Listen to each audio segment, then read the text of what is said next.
Hey, this is Dave and Rich again at houseparents.com. Today we're going to show you how to make a step.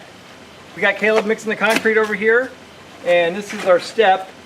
The reason for this is because from here to the driveway was just shy of a foot, and that's just too much to step up on.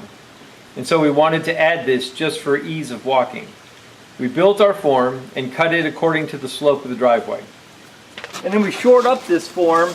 What happens when you put a lot of concrete in an area that's higher, it wants to move. And so we've got this where it's not moving that direction, it's not moving that direction, so we're all good. And I got this can here to hold this end. Prior to mixing the concrete, we put the rebar in here, and these are just bent pieces of metal that we drilled holes into the concrete driveway and bent them over just to provide us a little more adhesion when the concrete's formed.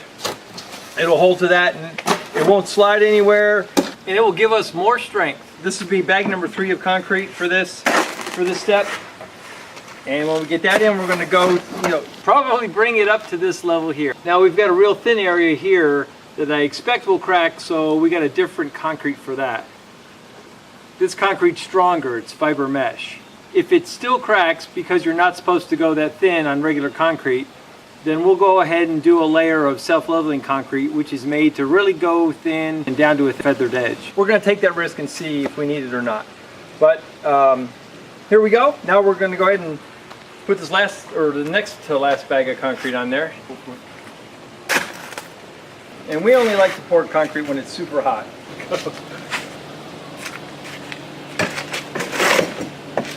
And this is the kind of house flipping Rich and I like to do, where somebody else does the work and we just watch.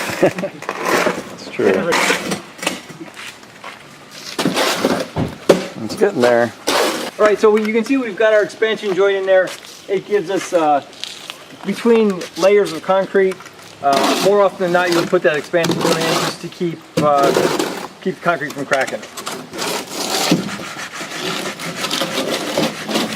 This is the expansion joint material, and they sell it right in the area with the concrete.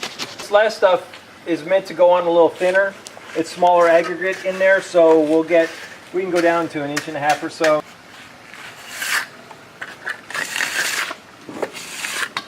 All right, so we're just trying to screed this level here. So what we're doing is by hitting this, it makes the water come to the top, and the aggregate goes lower than your surface, and then you're able to finish it. All right, it's coming together here. Well, you would use that big broom, but this is such a small area. And we've got this side's thinner, so it's setting up quicker, and this side, you can clearly see it's wet, so this side may get a little, we'll just see.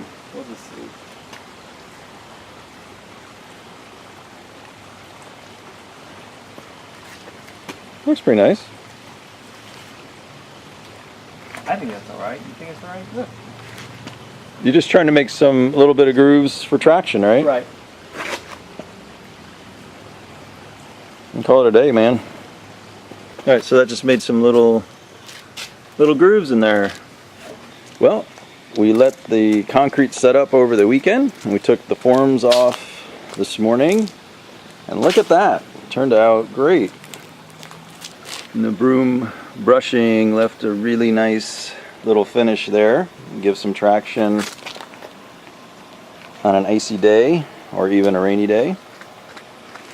And that was a little bit trickier than most steps because we had this incline to deal with. But we're very happy with the way that turned out. Well, we hope this video helps if you need to build your own concrete step. And if you have any questions or comments, just leave them in the comments section below. If you haven't subscribed to our channel yet, please consider subscribing because we have a lot of home renovation videos coming out shortly. And as always, thanks much for viewing.